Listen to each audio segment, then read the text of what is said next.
sida wasiirka arrimaha guduhu sheegay xukuumad ahaan waxaanu sii daynay ilaa 3 madaxweynuhu ku jiro in laga wada hadlo oo wixii lagu kala duwan yahay miiska la isugu yimaado oo xal nabadeed iyo walaalnimo iyo ehelnimo lagu dhameeyo waxyaalaha lagu kala duwan yahay waayaha iyo waqtiga iyo sida wax u dhacayaan mararka qaarkood waxa laga yaabaa inaynan awoodda Ilaahay la lahayn awoodo ina ka sareeya ay shaqeynayaan oo waxa dhacaya aynan bilaadan ahaan control karin intaanu hadalay ka bacdi dadna waa dhinteen dhaawac iyo dhib kalena waa yimaadeen kadib markay xukuumaddu wada hadashay la garwaaqsaday inay haboon tahay la faguray waxa la isla qaatay anigoo ku hadlaya afka madaxweynaha jamhuuriyadda Soomaaliland afka xukuumadda iyo afka guddiga madaxweynuhu u xilsaaray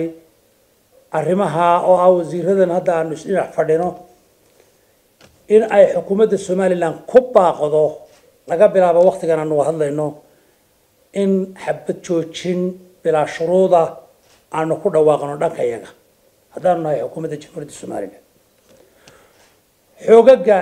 dhanka kale ka wada waxaanu ka rajaynaynaa sidaa iyo mid la mid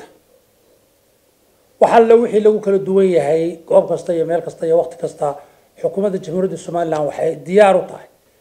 in ay arinta miiska wada hadalka timaado oo laga wada hadlo waxa lagu kala duwan yahay waxaan kaga ambabaxayaa hadalkayga dhibaatada jirta hadba meesha marka ay taagan tahay ayay ugu yartaa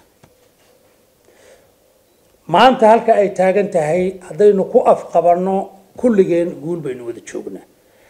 ma wixii loo dhaafaaba waa khasaare ka badan ama ka ballaaran kii hore annagoo aan dhan kasta u taabanaya khasaara waxaan ku celinayaa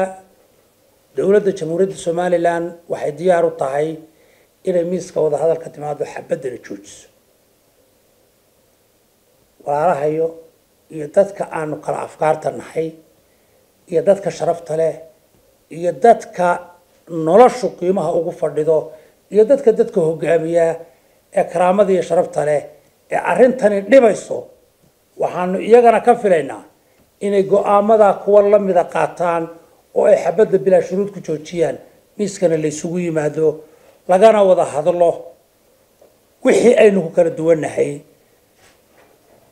waxaanu baaqaa islaanahay waa mid xambaarsan nuxurkii